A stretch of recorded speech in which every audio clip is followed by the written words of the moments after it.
noches para todos. Espero que se encuentren súper bien. Iniciamos así la última conferencia de nuestro ciclo de charlas Grandes Pensadores. Hoy viernes vamos a estar hablando de John Senior. Ya estuvimos hablando de Newman, ya estuvimos hablando de Chesterton, Tolkien y Lewis.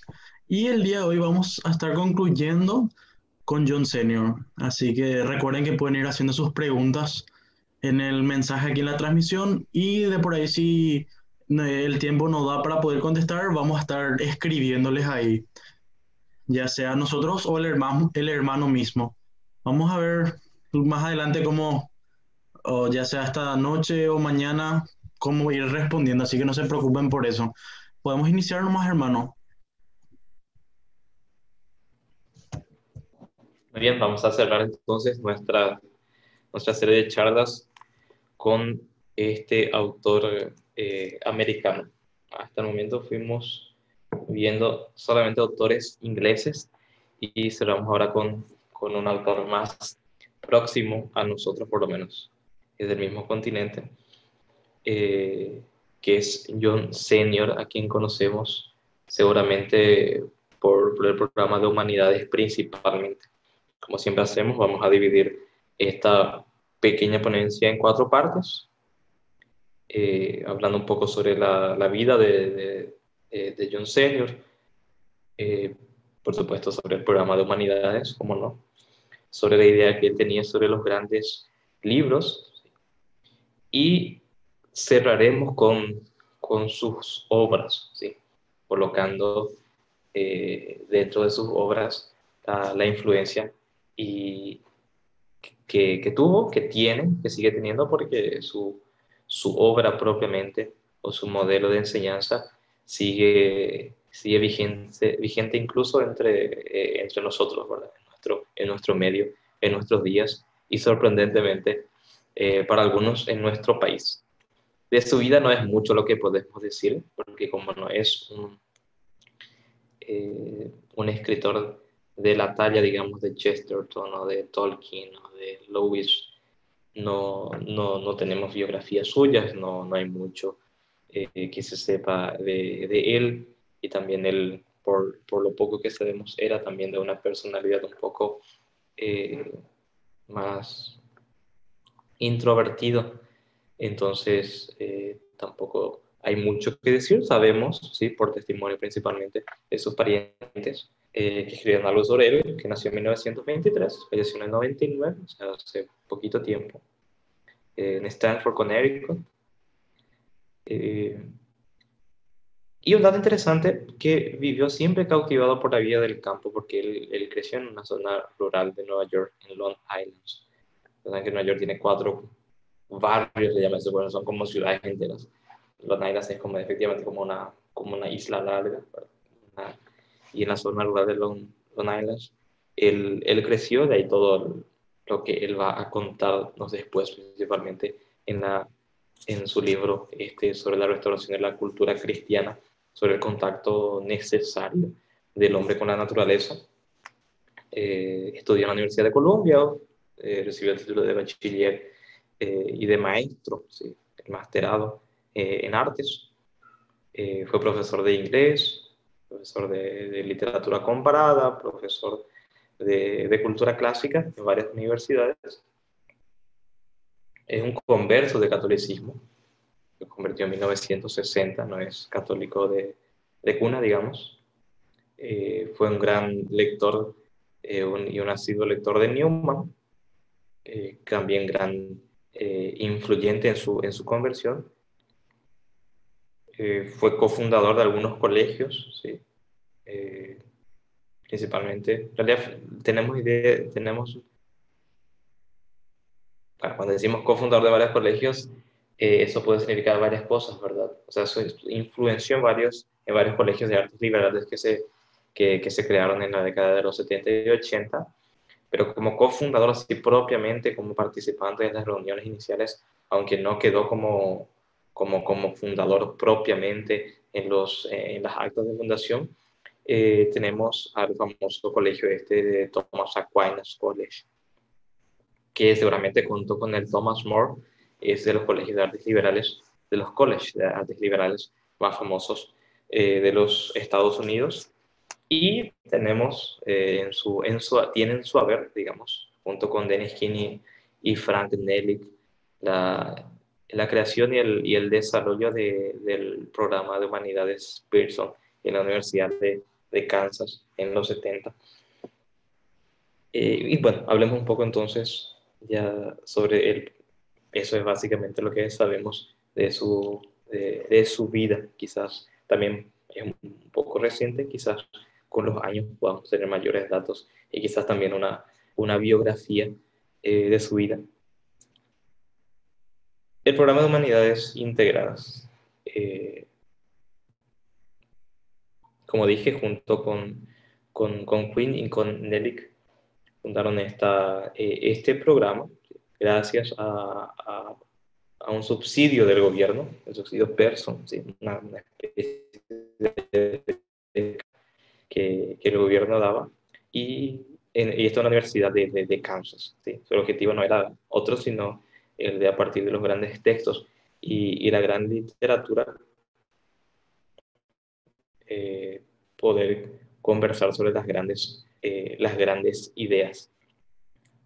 Para que podamos entender un poco por qué el programa de humanidades fue lo que fue, hay que contextualizar un poco el momento histórico donde se sitúa este programa. Fueron unos pocos años y funcionando alrededor de, así, estirando un poquito, unos 9 años.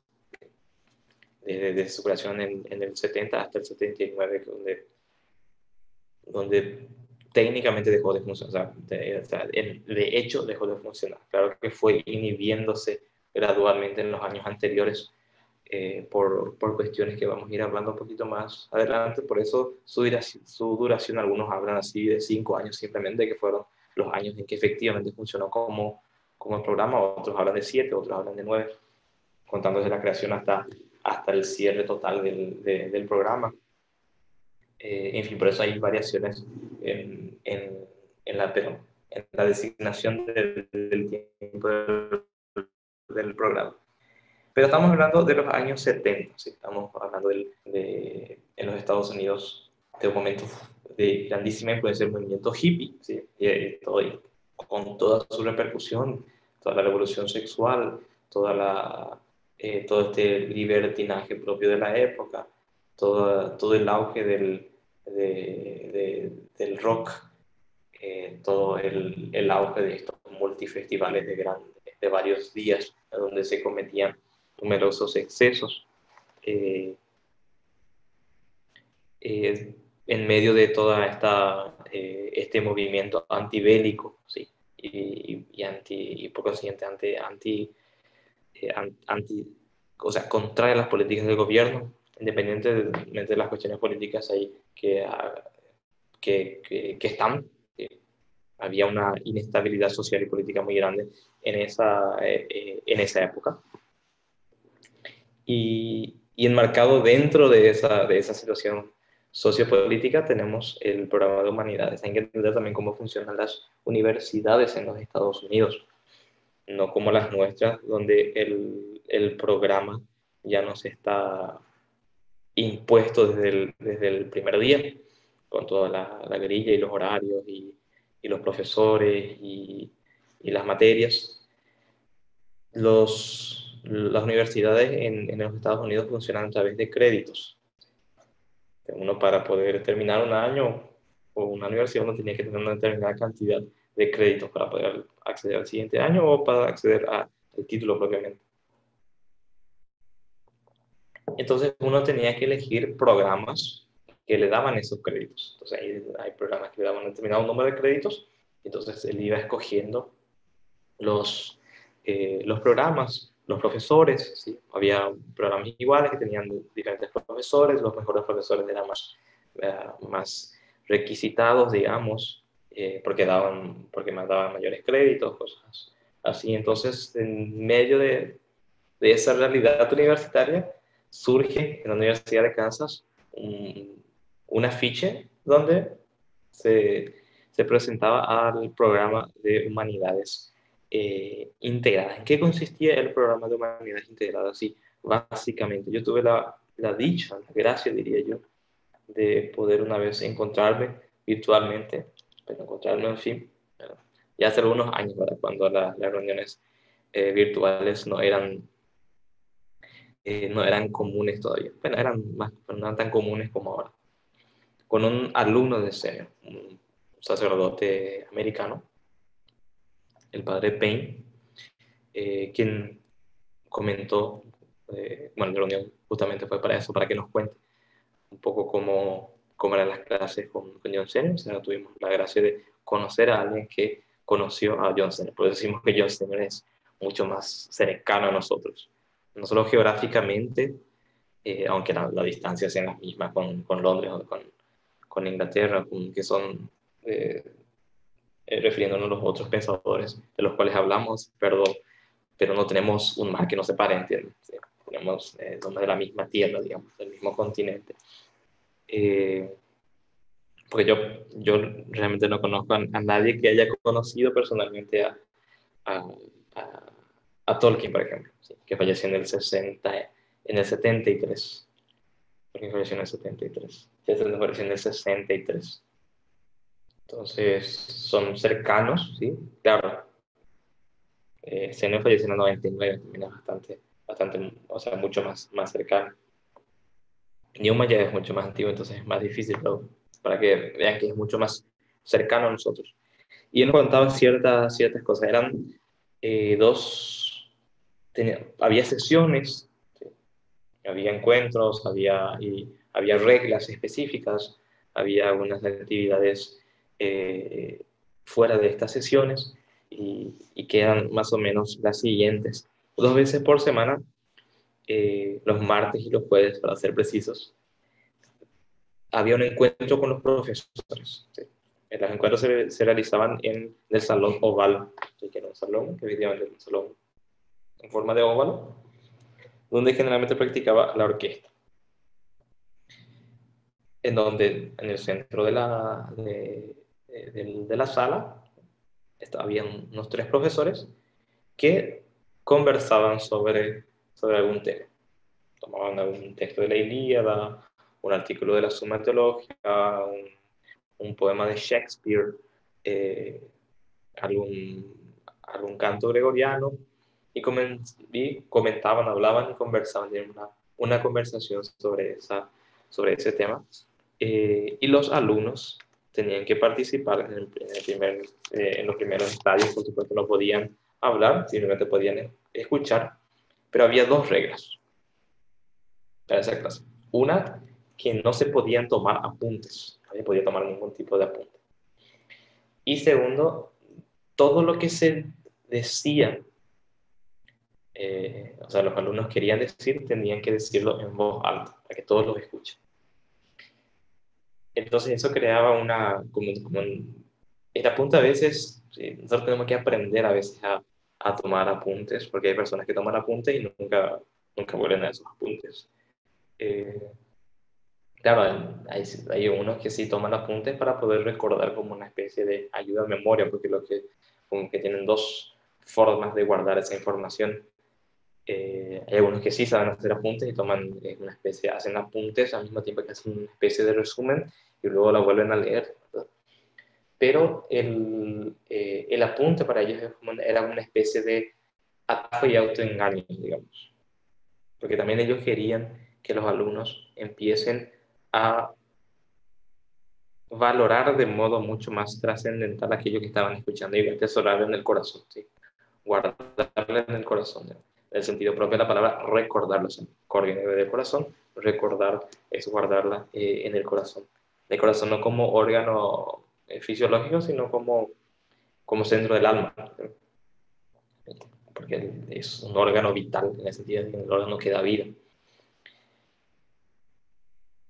Y nadie podía comentar nada, nadie podía cuchichear entre ellos. Todo lo que tenía que decir tenía que decirse en alta voz, ¿sí? Todos los alumnos más avanzados que podían participar más de las conversaciones, y eso fue formando la mente y el imaginario de los alumnos.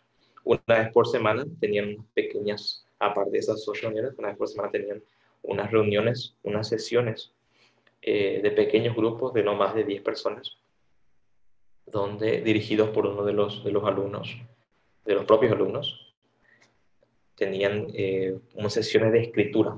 Entonces cada uno tenía sesiones muy intensas de escritura, donde tenían que escribir ensayos o escribir una poesía, algunos quizás, incluso algunas poesías, bajo supervisión de uno de los alumnos, ¿sí? Ya sea los alumnos superiores o los primeros años de alumnos más avesados, digamos. Tenía sesiones también de memorización, que memorizar no solamente poesía, sino lugares, fechas, acontecimientos, personajes de la historia. Tenían también frecuentemente sesiones de memorización con Senior, ¿sí? Con uno de los profesores del programa. Tenía clases de latín, utilizando el método activo, ¿sí? O el método natural. Y cada semestre dentro del curso tenían que aprender 10 poemas en latín. Tenían semanalmente observaciones astronómicas, ¿sí? Donde ellos salían al patio, ¿sí? Tumbados sobre el césped del campus, observaban las estrellas, ¿sí? Cuando decimos observación astronómica, no necesariamente estamos refiriéndonos a utilizar un telescopio o a distinguir las constelaciones, ¿sí? Quizás las primeras observaciones astronómicas eran simplemente eso, simplemente tumbarse en el suelo y contemplar por unos instantes las estrellas, ¿sí? Ver su brillo, ver la distancia entre ellas, quedarse en silencio, ¿sí? Y poder contemplar la magnitud de aquello que les rodea. La magnitud no en el sentido de, de lo grande que eran, sino de lo numerosas que eran. Quizás la contemplación de las estrellas tiene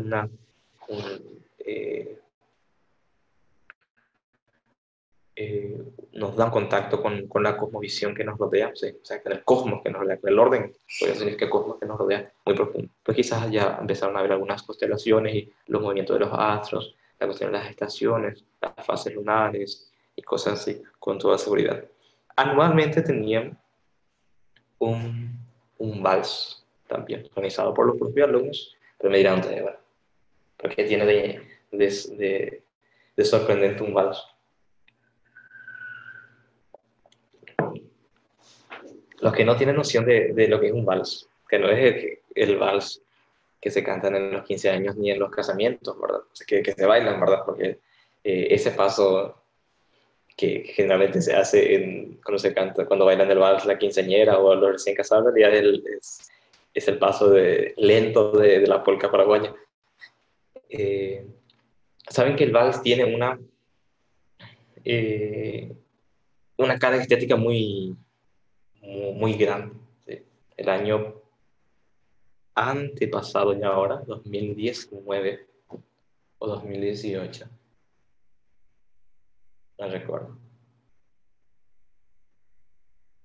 creo que fue 2018. Se hizo en Ciudad del Este un gran vals y efectivamente no, claro que es una cosa muy de cierto modo muy distante de lo que es verdaderamente un gran vals, pero una experiencia estética como aquella nosotros no tenemos. No tenemos la experiencia de los bailes de salón, donde con los pasos propios y elegantes y armoniosos y respetuosos del vals, donde se nota la femineidad, donde se nota en los propios pasos de baile, se nota el cuidado del hombre hacia su pareja, hacia la mujer, la propia vestimenta, el lugar.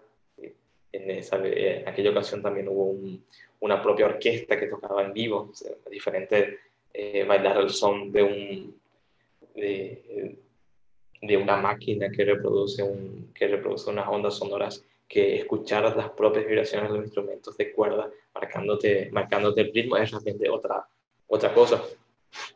Entonces, en ese momento tenías aquellos chicos que escuchaban rock and roll, que escuchaban qué sé yo, Rolling Stones, los Beatles, que escuchaban las músicas del movimiento hippie, de repente preparándose para, dando clases de vals, buscando una ropa adecuada, la propia orquesta que tenía siempre muy poco trabajo en aquel entonces,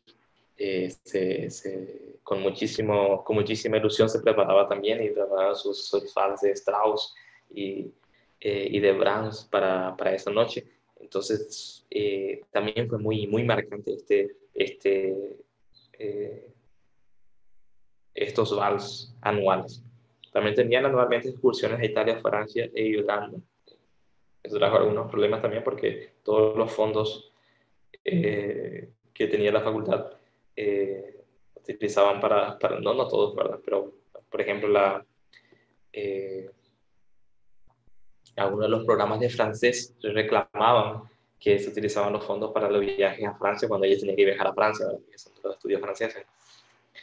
Porque visitaron varias veces, no solamente Roma, Irlanda y los lugares antiguos, sino principalmente los monasterios que tenían, porque los profesores hablaban mucho del canto gregoriano y, y es una cosa escucharnos cantar gregoriano nosotros, ¿sí? Que aprendimos gregoriano, sí, más o menos por nuestra cuenta, que escuchar un monasterio gregoriano que viene cantando con una tradición gregoriana hace siglos. ¿Sí? Es muy diferente, escuchas toda la tradición propiamente y escuchas a religiosos cantando para quienes el gregoriano no es una cosa artística, ¿sí? Sino que es su pan de cada día, es como dormir para ellos o alimentarse. Entonces ellos visitaban frecuentemente también la abadía de Fontmongo en Francia. Había clases de caligrafía.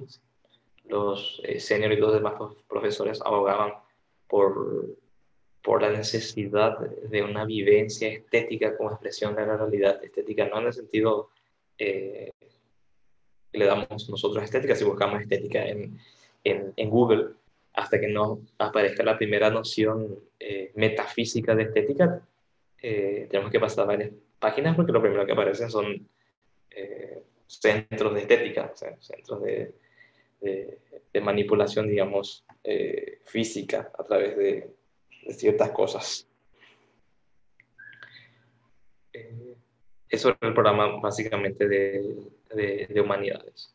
En eso se basaba el programa, que duró poco tiempo porque fue inhibido, digamos, así bueno, fueron quitando créditos, fueron quitando fondos, fueron quitando el espacio, entonces fue como una inhibición administrativa, digamos, como una muerte por inhibición. Por eso duró poco, pero duró lo suficiente para hacer el daño que Dios quiso hacer, porque vamos a ver un poco en la última parte las consecuencias que trajo este programa de humanidades. ¿Sí? La principal consecuencia, digamos, son las conversiones, que no es una cosa que los profesores buscaban. Los profesores eran católicos, pero nunca se habló de catolicismo así propiamente. Cuando se hablaba de canto gregoriano, se hablaba de la cultura medieval, ¿sí? En la cual el canto gregoriano es completamente trascendental, porque es la expresión de un pueblo. San Agustín decía que un pueblo es lo que canta. De la cultura medieval a lo largo de siglos, cantó a Dios a través del canto gregoriano, es porque era lo que su corazón expresaba. Y canto gregoriano, para los que no saben, es un canto muy diferente al cual estamos nosotros acostumbrados por su modalidad y por su tempo. Nosotros somos esclavos del metrónomo, digamos, en la música moderna, donde toda la música tiene un pulso del cual nadie puede salir. Y salir del pulso es una cosa mal vista dentro del ámbito musical moderno. El canto gregoriano ya está fuera de esa concepción mesurada del tiempo. No es que el canto gregoriano sea carente de tempo, sino que tiene un tempo libre de acuerdo a la palabra, así como nosotros hablamos. Cuando hablamos, nosotros no damos la misma cantidad de tiempo, no determinamos el mismo valor temporal a cada una de las sílabas que utilizamos para conversar. De lo contrario, la cosa sería muy diferente. Imagínense si hablásemos así. porque nosotros tenemos ya una musicalidad. El canto gregoriano sigue más la musicalidad propia de las palabras. Por eso es una cosa mucho más profunda y mucho más conectada a lo divino, porque justamente está fuera del tiempo, de cierto modo, y el estar fuera del tiempo es, de cierto modo, como que más eterno, como que participa, de cierto modo, de la eternidad.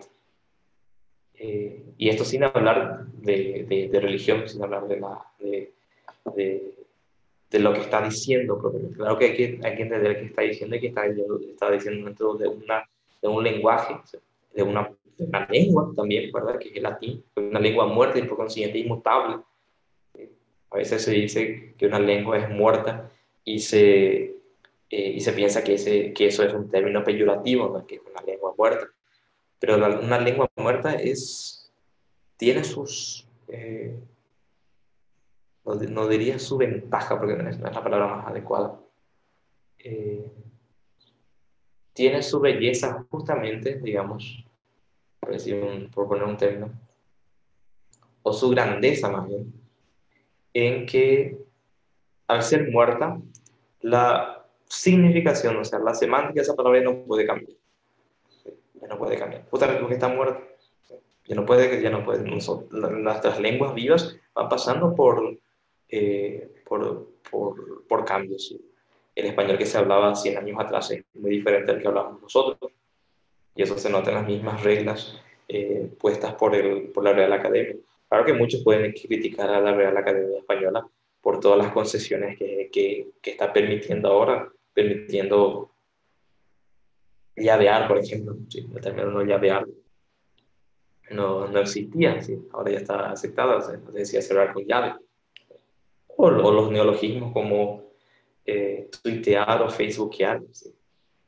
Muchos pueden criticar eso, pero la Real Academia no, lo único que hace es ver cómo el hispanohablante está utilizando su lengua y más o menos regala, pero si todo hispanohablante está utilizando la palabra facebookear, entonces lo único que tienes es, bueno, si vas a usar facebookear, tenés que utilizar esta reglita en base a otras reglas anteriores. La gramática siempre siguió a los escritores. ¿Sí? La gramática de Cervantes, no existe una gramática de Cervantes. ¿Sí? Él escribió un ingenioso Hidalgo Don Quijote de la Mancha y de ahí sacamos nosotros algunas reglas que él las utilizó en, en sus textos. ¿Sí? Las reglas gramaticales, las normativas, a veces son como a la gente las toma como ciertas rúbricas litúrgicas. ¿Sí? Con el de lo que tienen que hacer son expresiones de la realidad, ¿sí? De la realidad lingüística de nuestro tiempo.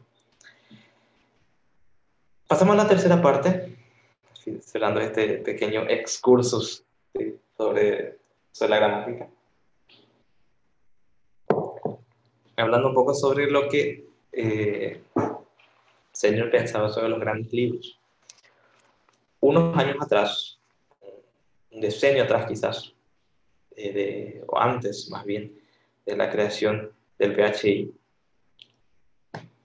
en la Universidad de Kansas, quizás un poquito más, con Mortimer Adler, otro filósofo muy importante para, para nuestros tiempos sobre todo, empezó a desarrollar la idea de los grandes libros y que tuvo su gran aflore en las universidades, principalmente en los Estados Unidos, una de ellas la Universidad de Chicago, por ejemplo, ¿sí? Donde los grandes libros estaban dentro del currículo de lectura de todas las, así, vertebral en todas las asignaturas, no en las asignaturas, sino en todas las carreras. Y Mortimer Adler abogaba por la lectura de los grandes libros sin comentarios, sin análisis de textos, sin literatura comparada, sin estudios previos, sino un encuentro directo con el texto y que ese texto tiene de importante, que hace que ese texto sea un texto clásico, que hace que ese texto sea un texto que trasciende los siglos y los kilómetros también, ¿verdad? Las distancias, tanto físicas como históricas. Ese movimiento fue muy importante en los Estados Unidos, ¿sí? Que proponía la lectura desde los grandes textos griegos, pasando por los textos de la antigua Roma, los textos medievales y también los grandes textos modernos, ya sean buenos o malos. Esa lectura de los grandes textos, Señor las veía con cierto recelo. No con cierto recelo, sino las veía como él utilizaba la imagen de leer los grandes textos, ¿sí? Ahora mismo, decía él, es como tomar un buen champán en un vaso de plástico. ¿Sí? En su obra de restauración de la cultura cristiana, no recuerdo si en la restauración o en la muerte de la cultura cristiana, pero en uno de ellos, creo que en la muerte en realidad, él decía que nosotros no podemos, nuestros tiempos no son propicios para la aparición de un nuevo Santo Tomás, decía él, porque no tenemos todo lo que Santo Tomás tenía en su tiempo, todo lo que fue necesario para la aparición de Santo Tomás. Por eso no podemos construir las catedrales que construían nuestros antepasados, a pesar de tener muchísimo mayor alcance tecnológico para construir cosas de ese tipo mejores en menor tiempo, muchísimo menor tiempo. Entonces, si nosotros pensamos en las catedrales góticas, con todos los vitrales, que están hechos sin ningún tipo de hormigón y sin ningún tipo de hierro, ¿sí? Que todas estas grandes estructuras góticas están hechas incluido el techo, completamente de piedra. Estamos hablando de sistemas arquitectónicos muy intrincados y muy complicados. Y que esos sistemas arquitectónicos, por eso las paredes son tan grandes, por eso los contrafuertes, los rotantes, los pináculos, y que eso, todo, por eso llevaban 200 años algunos para ser construidos, ¿sí? Había generaciones de familias que veían como que morían, ¿sí? Sin ver terminada la catedral que tanto amaban. Notre Dame no está terminada, de hecho, le faltan los pináculos ahí al final de las torres, y que no van a ser hechas porque tienen miedo de la estructura, porque ustedes saben que Notre Dame está en una pequeña isla. No sé qué van a hacer ahora cuando van a restaurar, espero que no hagan una tontería. La propia aguja del Notre Dame es una cosa posterior, y que arquitectónicamente no encaja mucho con todo lo construido hasta ese momento. Pero Señor utilizaba esa misma imagen de que podemos leer los grandes libros, pero no tenemos todo el bagaje de los grandes libros que propiciaron y prepararon, ¿sí? Los grandes cuentos de hadas, las grandes fábulas, las grandes historias, que preparaban la mente y el imaginario para la lectura de los grandes libros. Por eso él, al final de su muerte para la cultura cristiana, que va a traer no la lista de Mortimer Adler de los grandes libros, ¿sí? Esta colección de los grandes libros, sino que es una gran colección, dicho sea de paso, ¿sí? Los dos primeros libros son solamente todas, es una cosa así impresionante porque da como el índice de, por ejemplo, toma un tema, ¿sí? Dios, ¿sí? O de la deidad, y te da la cita de dónde aparece la idea de Dios, ¿sí? En cada uno de los grandes, de los más de 50 volúmenes de los grandes libros, con su página y su párrafo correspondiente. Realmente una labor titánica. Pero Señor proponía la lectura de los 1000, no grandes, sino buenos libros. Esas pequeñas historias, esas historias que algunos consideran infantiles y que lo son, ¿sí? No es que infantil no es que por ser infantil es no leíble, sino muy por el contrario, por ser infantil está contado de modo más sencillo, pero contiene en sí toda la realidad. De hecho, los mitos, nosotros sabemos que los cuentos de hadas en realidad son mitos simplificados. Los mitos que cuentan que Cronos devoraba a sus hijos, ¿sí? Sabemos que los mitos están en clave alegórica y que Cronos, que es el tiempo, efectivamente come a sus hijos. O sea, que todos los hijos del tiempo, todos los que están de este lado, digamos, del tiempo y no están del otro lado en la eternidad, todos son devorados por su padre, en el sentido de que todos son consumidos por el tiempo y que va a llegar un tiempo en el que ya no van a existir, ¿verdad? Porque Cronos es así, ¿sí? Cronos devora a sus hijos. Eso que está contado de modo alegórico en los mitos está contado a través de historias más sencillas en los cuentos de hadas, pero está contado en esas historias, ¿sí? Por eso, Señor propone la preparación de los grandes libros a través de los mil buenos, de los mil buenos libros.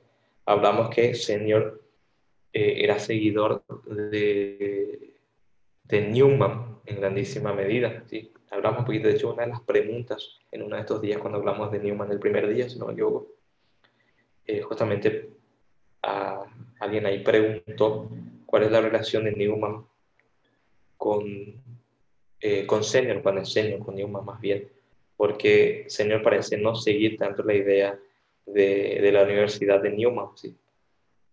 Justamente porque Newman, en otro artículo, él habla sobre, creo que en esta gramática del sentimiento, sobre la división de la historia en tres etapas: la etapa benedictina, la etapa tomista o dominica, ¿verdad? Y la etapa jesuítica. La dominica para que los tres sean órdenes religiosas, ¿verdad? Y la etapa benedictina es la etapa de los salmos, la etapa del crecimiento de la iglesia a través de la liturgia, ¿sí? Y del canto de los salmos y toda la poesía que eso conlleva. La etapa dominica es la etapa del tomismo, así, de la etapa de la escolástica, ¿sí? Del estudio de la fe, así estudiado de forma racional, no racional, sino que no dé espacio a ninguna contradicción. Porque el edificio tomita, es un edificio medieval, ¿sí? No hay, está todo en su lugar y no hay atisbo para una falla arquitectónica. También la suma teológica de Santo Tomás es irrefutable, ¿sí? Porque Santo Tomás se pregunta algo, él coloca todas lo que se puede decir en contra, ¿sí? De eso, ¿sí? Él argumenta las razones en contra, da un argumento de autoridad y responde cada una de las objeciones. Entonces, es un edificio arquitectónico muy bien hecho. Y luego la tercera etapa, de la que habla Newman, es la etapa jesuítica, que es la escuela propiamente de o sea, la etapa de las escuelas y las universidades. Ustedes saben que los jesuitas se dedicaron mucho en otros tiempos con mayor ímpetu, digamos, a la educación. Las primeras gramáticas del guaraní la tenemos nosotros de mano de los jesuitas, por ejemplo. ¿Sí? Y fueron grandes cultivadores de la música también. De hecho, Zípoli era músico, desapareció de Europa en un momento, se dio jesuita y apareció aquí y seguía componiendo operetas y misas desde ese entonces, más misas que otras cosas. Hasta ahora los jesuitas se dedican mucho a la música, solamente que ahora ya en otro estilo, ¿verdad? Tenemos la misa guaraní plejú, por ejemplo. O sea, pasamos de Zípoli a la misa guaraní plejú, pero siguen dedicándose a la música. Los jesuitas es una orden a la cual admiro mucho. No por la misa guaraní plejú, aunque musicalmente es muy bueno. ¿Sí? Eso no hay que negar para los estándares de la música moderna. pero ese es otro tema. Y Newman decía, y en esto, y ahí está la genialidad de Zenón, y por qué es un gran pensador. Él decía que no pudo haber un San Ignacio, ¿sí?, sin que haya un Santo Tomás antes. ¿Sí? No se podía enseñar la fe, ¿sí? Se podían fundar las grandes universidades y los grandes colegios, ¿sí?, jesuíticos, sin que haya toda una estructura escolástica, ¿sí?, que congenie que sea como el resumen de toda la filosofía desde los griegos hasta entonces, ¿sí?, iluminada por la fe revelada, y que no podía haber un Santo Tomás de Aquino, ¿sí?, y es el máximo exponente de toda esta cultura escolástica, sin que haya antes un San Benito, alguien que se haya fugado, se haya escapado del mundo para dedicarse completamente a Dios y al conocimiento profundo de Dios a través de la belleza que le da el arte, a través de la poesía. Entonces, Señor dice, entonces hay que seguir el mismo camino, ¿sí? No podemos ahora fundar universidades si no tenemos todo el bagaje escolástico, ¿sí?, y toda la estructura eh, irrebatible de la escolástica, sin antes comenzar por el camino de la poesía, ¿sí?, por el camino de las grandes historias, por el camino del arte, propiamente. Por eso él aboga por los grandes libros antes que todo. Y si nos ponemos a pensar, el gran fracaso de los sistemas modernos de educación, incluyendo el nuestro, porque nosotros somos hijos de nuestro tiempo, y nosotros recibimos una educación literalmente criminal, ¿sí?, porque lo que hicieron por nosotros en los colegios es un crimen, ¿sí?, porque nos hicieron completamente incapaces de pensar, ¿sí? Algunos de nosotros, ¿saben? Alguito, no, en grandísima medida no es gracias a la escuela. Y eso sucede porque, bueno, porque no tuvimos esa sensibilidad, o no nos formaron en esa sensibilidad hacia lo bello, y hacia las grandes historias que nos cuentan grandes verdades, que hacen que podamos vivir de acuerdo a esas grandes verdades desde niños. Por eso es tan trágica la vida del hombre moderno. Es realmente una tragedia la vida del hombre moderno. Porque no solamente no tiene las historias de Caperucita Roja y la Cenicienta, ¿por qué hablo de estos cuentos? Porque la Cenicienta, recuerdan ustedes que recibió como testamento de su padre un encargo de que siempre sea una niña buena y devota. Porque fue una niña buena, ella recibió de su madrastra un trato servil, ¿verdad? Tenía que servir a sus demás hermanas y a ella misma. Y porque fue devota, porque ella visitaba todos los días la tumba de su padre, le fue dada este árbol del cual cantaba este pajarito, que le daba todo el traje y los zapatos para poder encontrarse con el príncipe que buscaba a su próxima esposa. Y gracias a su bondad y a su piedad, ¿sí?, que no era de una piedad fácil, ¿verdad?, porque su piedad la llevaba al cementerio a llorar, ¿sí?, tanto por su desdicha como por la muerte de sus padres. Pero su llanto era la que regaba ese gajito que ella misma colocó, ¿sí?, y que se transformó en un árbol, y del cual salió esta pequeña ave que le cumplía sus deseos, ¿sí? Esas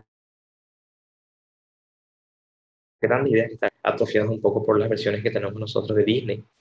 Eh, con esas ideas nosotros, o con esas historias nosotros infelizmente no crecimos. Por eso John Senior, que en su cultura dice lleven a los niños al campo, ¿sí? Él también creció en el campo, ¿sí?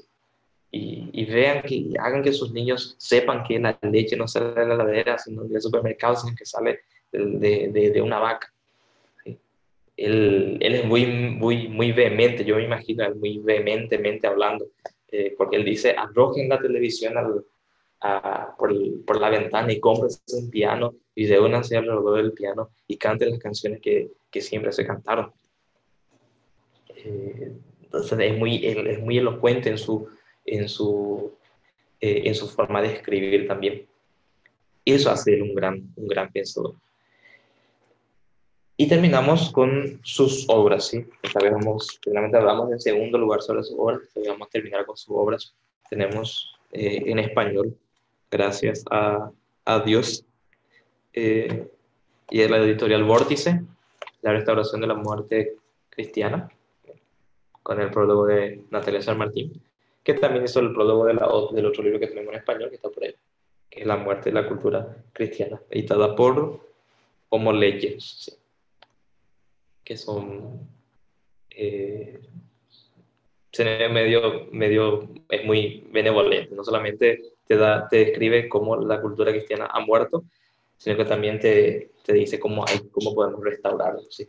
Y él dice básicamente, la cultura cristiana es la misa, pues la misa es la condensación mística, sacramental, misteriosa, artística, civilizacional de de toda la existencia humana, ¿sí? Toda la civilización, desde el punto de vista artístico, sacramental y místico, está en la Santa Misa. Por eso el gran ataque del demonio para nosotros que somos católicos es el ataque a lo más sagrado, a aquellas dos columnas que salvarán a la iglesia. Y si pueden salvar la iglesia, pueden salvar a nuestra familia y pueden salvar a nosotros mismos.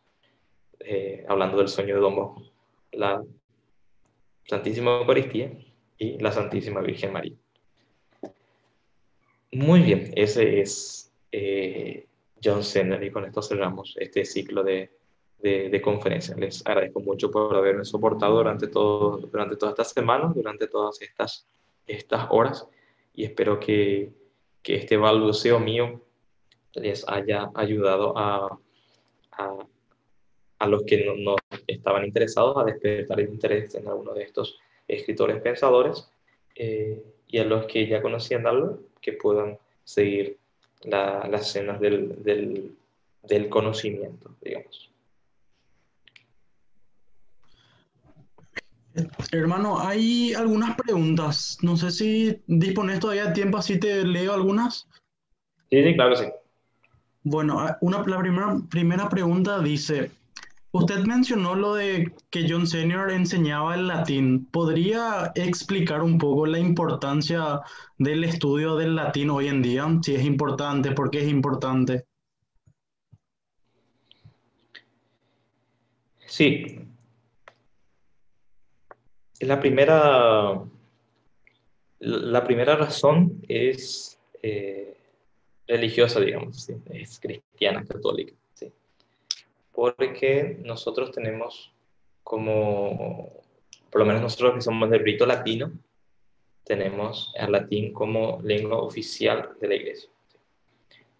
Y eso bueno, eso es importante para que los documentos de la iglesia salgan en latín, después sean traducidos, o porque eh, solamente para dar una especie de formalismo, no.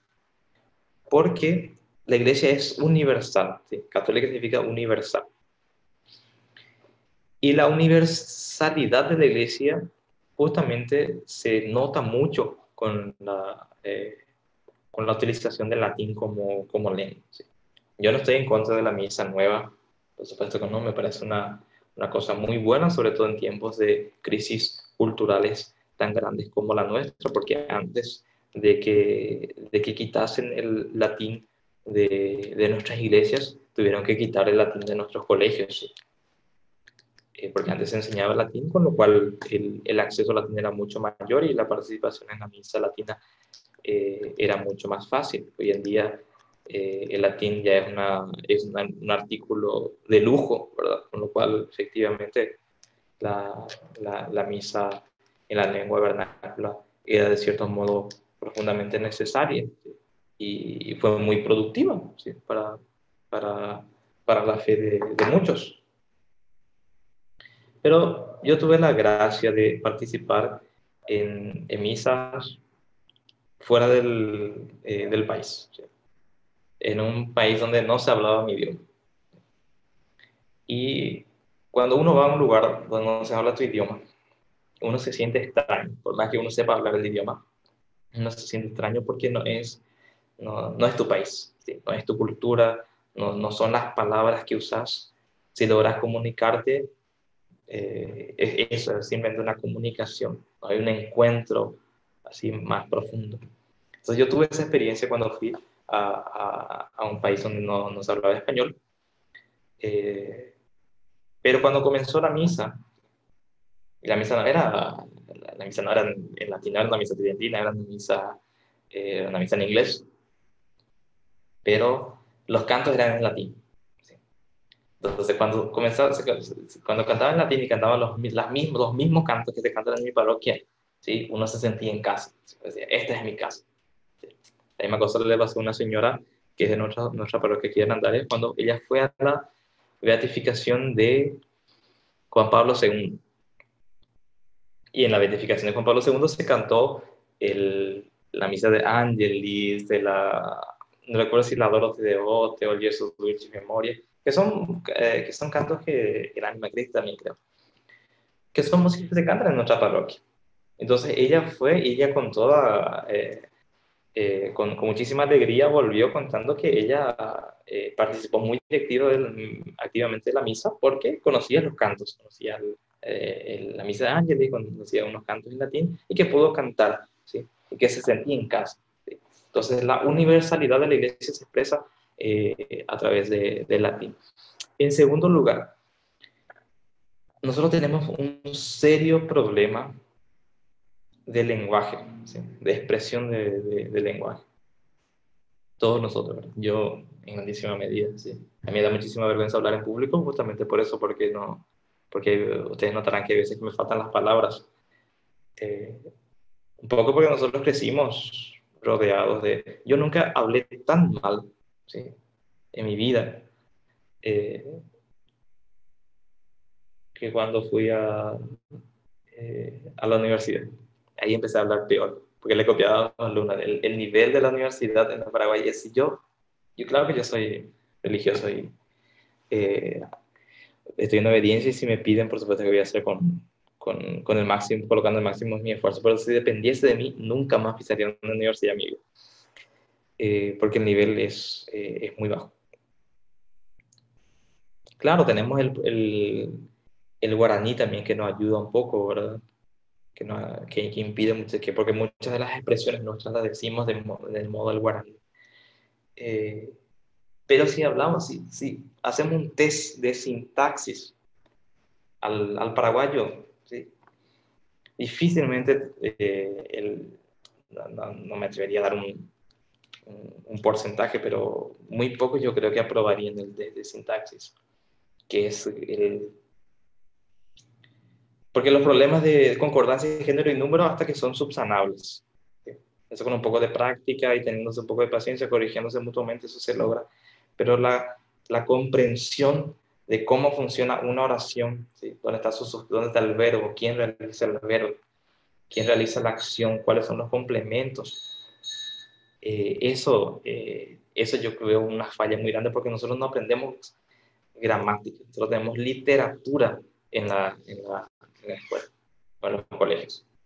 Lo cual es muy bueno porque empezar la gramática, desde la gramática es lo peor que podés hacer. Si empezamos a estudiar una lengua a partir de sus grandes escritores y estudiar sus grandes textos, y ahí sería fantástico, pero sabemos que no es lo que ocurre, ¿verdad? En la literatura también en estos días me pasaban una foto de que en los textos eh, no sé de qué grado, pero tomaban como referencia gramatical, digamos, de escritura lingüística a Ricardo Arjona, ¿verdad? Lo cual está bien, ¿verdad? Está bien porque ese es el nivel de nuestro tiempo, ¿sí? Es el nivel de nuestro tiempo. No, entonces, no, digo que está bien en el sentido de que es real, ¿sí? Es real. Claro que nosotros tendríamos que buscar cosas más. Entonces, ¿qué tiene que ver con el latín? Es que el latín es una lengua más perfecta que el español, ¿sí? ¿Y qué se puede decir? O sea, si rezamos el Angelus Domini Nunciavit Maria, entonces decimos, el ángel del Señor anunció a María. Son 7 palabras. En latín vos decís Angelus Domini Nunciavit Maria. Tenés 4 palabras simplemente para decir lo mismo. Eso quiere decir que es una lengua más perfecta porque con menos palabras vos podés decir lo mismo, que en otras palabras necesitas más palabras para expresar eso. El inglés es de cierto modo mucho más imperfecto porque requiere, para decir cosas, en pasado tenés que colocar un auxiliar al verbo. ¿Sí? No, alguna vez tenés que cambiar el sufijo simplemente, ¿verdad? Luego tenés que colocar un auxiliar para decir que está en pasado. ¿Entendés? Y que hay formas que no podés, que tenés que, en inglés no existe el subjuntivo propiamente. ¿Sí? Y hay tiempos verbales en el latín que no son idénticos entonces, en síntesis. Al ser una lengua muerta, te da una comprensión de cómo funciona el lenguaje, porque el latín funciona a través de casos, o sea que no depende mucho el lugar que ocupa en la oración, sino qué terminación tiene. Y por su terminación, uno puede saber qué lugar ocupa dentro de la oración. Si es un sujeto, si es un predicado o si es un verbo. Claro, es un verbo más fácil. Entonces vos tenés una estructura lógica mucho más visible a los ojos o a los oídos. Entonces eso ayuda a la comprensión de la realidad de un modo mucho más profundo. Entonces el latín es importante, en síntesis, para la iglesia, para la comprensión de la realidad que nos rodea, porque nos ayuda a entender nuestra propia lengua, principalmente nosotros que hablamos una lengua romance, o sea, una lengua que deriva del latín, y también para entender cómo funciona el lenguaje desde dentro, para entender cómo funciona el lenguaje, o sea, cómo el hombre se comunica, digamos. Por eso es importante el latín. Otra consulta dice, ¿podrías explicar un poco más en qué consiste la obra de la restauración y también de la muerte de la cultura cristiana?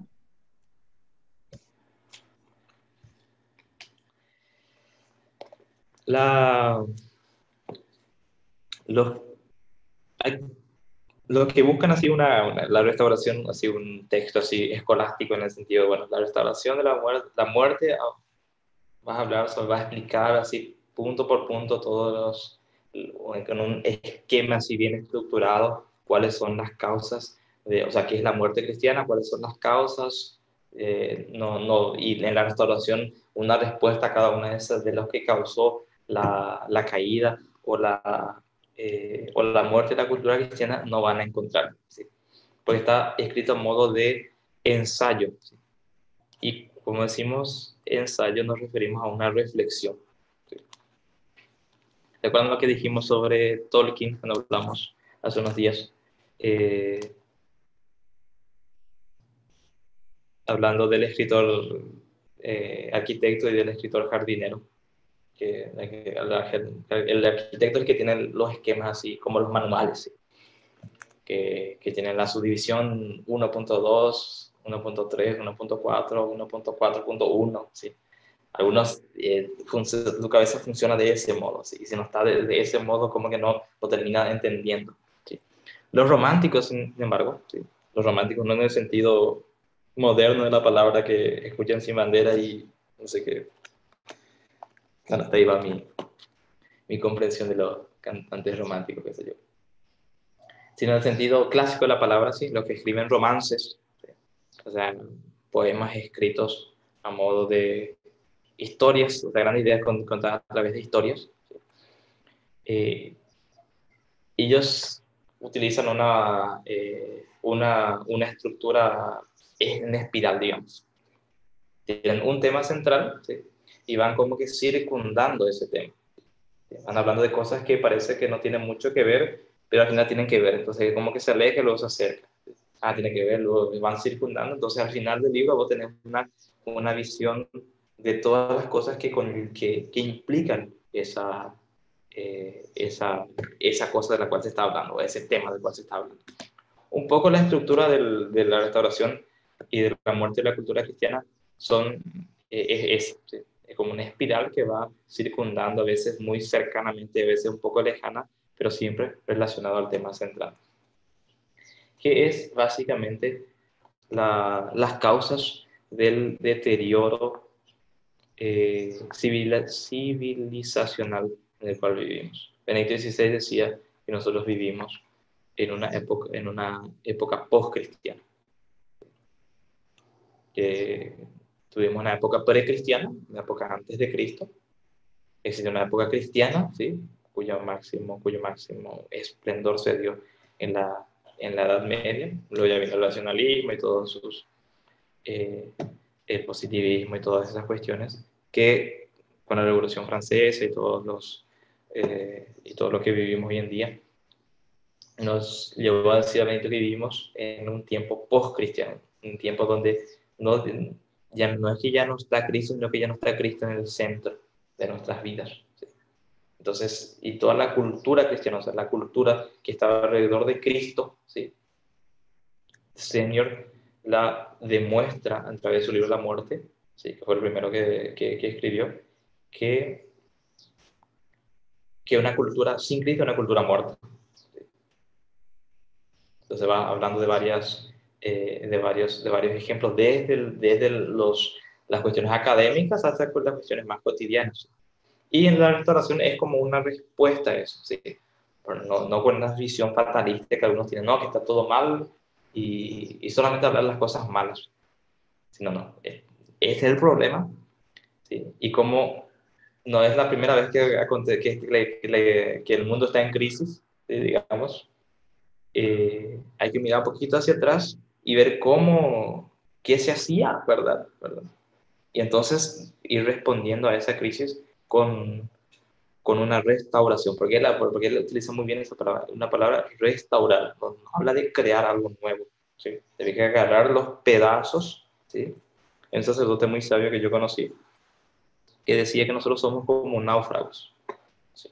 Nosotros estamos en este mundo, digamos, en medio de este mar, y nuestro barco ya se hundió, ¿sí? Se partió al medio, ¿sí? Pero de repente vemos así un pedazo del barco y vamos juntando, ¿sí? Y sobre ese pedazo del barco nosotros nos subimos y estamos salvos, ya no nos vamos a hundir. Pero no es el barco todavía, un pedazo solamente. Y a veces nosotros pensamos que ese pedazo es todo el barco, ¿sí? Lo que hay que hacer es ir juntando los otros pedazos del barco, ¿sí? Hasta que tengamos entonces ir restaurando ese barco, el barco de la cristianidad, el barco de la cristiandad, perdón, el barco de la cultura cristiana, la cultura que tiene a Cristo como centro, ¿sí? Eso básicamente sería de lo que habla tanto la muerte como la restauración.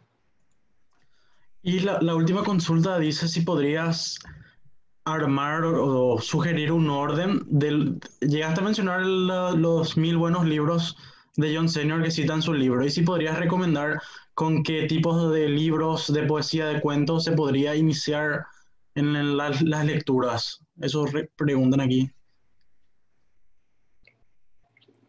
Bueno, es que Senior coloca 1000 buenos libros, ¿sí? Entonces hacer una lista parece que excede mis posibilidades. Sí, yo recomiendo mucho, depende mucho también de lo que uno ya leyó, del bagaje que tiene, de la edad, ¿sí? Porque en su lista divide los textos por edad, ¿sí? Entonces tal año, tal año, tales libros. Eso no quiere decir que yo tengo que saltar a mi edad directamente, pero si no leí los anteriores, ¿verdad? Pero yo recomiendo, antes de hacer una lista, bueno, yo voy a leer estos libros, yo tendría que entender la clave con la cual leer esos libros, con lo cual basta seleccionar los libros de estos libros, cuáles cuáles existen en español, porque hay libros que no existen en español, de los libros que Señor propone. Y hay libros que están en español que son clásicos que él no los propone, ¿verdad? Porque no son de su cultura también. Del cual de ellos están a mi alcance, cuál de ellos las puedo conseguir, cuáles las tengo, ¿sí? Cuáles son de fácil acceso, que no sé que yo, bueno, justo el primer libro que está ahí es un libro súper difícil de conseguir, y necesita en español, hay que mandar a traer o que está en español, pero hay que traer de España, y mientras llega yo espero y no hago nada, entonces me parece que hay que tener una visión un poco más realista. Pero primero, tener la clave, ¿sí? Porque no importa, vos podés tener la mejor lista del planeta, ¿sí? Lee estos libros y sos un senior de la vida, pero si no tenés la clave de interpretación del texto, entonces no sirve de mucho. Entonces, antes de eso, yo pienso que hay que tener la clave de interpretación de ese libro. Y para eso conviene muchísimo, pienso yo, la amistad. O sea, tener gente con quien leer. Si vamos a leer este libro, ¿sí? Y nos reunimos y comentamos sobre ese libro. Y bueno, yo he visto esto, yo he visto aquello, un poco lo que se hacía en el programa de Humanidades Integradas que hicieron en la Universidad Nacional de Ciudad del Este, con el Padre Miguel y compañía también. Que es eso, ¿verdad? La lectura y una clave de interpretación que hacía que se pueda comentar, ¿sí? O si no, no sirve mucho. Pero sí te permiten darle una lista. Los cuentos de hadas clásicos, ¿sí? En la versión de los hermanos Grimm, Cenicienta, Blancanieves y compañía.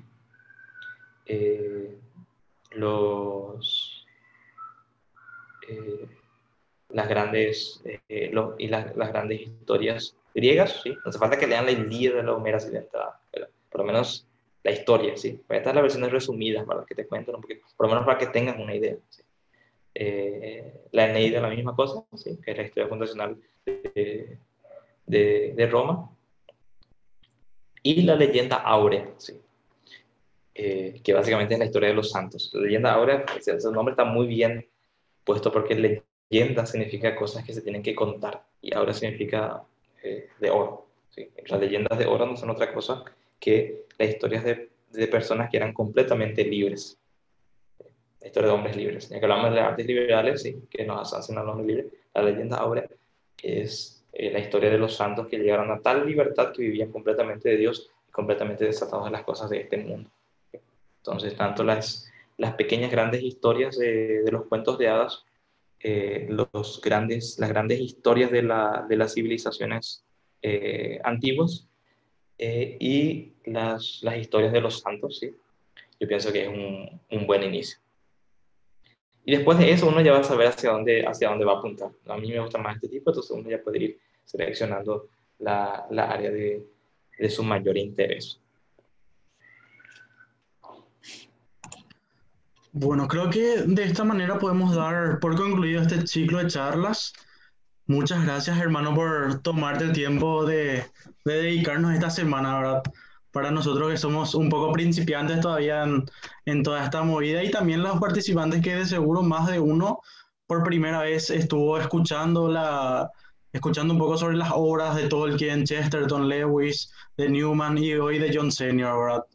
Creemos que queremos poder seguir contando contigo para próximos eventos, y realmente estamos muy agradecidos y esperamos poder contar con usted algún día aquí por aquí en Asunción. No, para mí con grandísima alegría también. Y claro que sí, nos encontraremos ya muy pronto, Dios mediante. Y algunos avisos para poder concluir. En la descripción vamos a está, sí, creo que ya debería de estar por ahí el enlace para que puedan descargar el libro tanto de la restauración como de la muerte de la cultura cristiana. Creería que ya debe estar, ahora mismo no estoy viendo nomás. Y también vamos a habilitar un formulario para evaluar el ciclo de charlas, y de por ahí si quieran dejar sus sugerencias, ahí lo podrán hacer. Toda buena sugerencia es bastante bienvenido para nosotros. Y de esta manera podemos dar por concluido y cualquier cosa estamos a las órdenes. Que tengan todas buenas noches y buenas noches, hermano. Muchas gracias, en serio.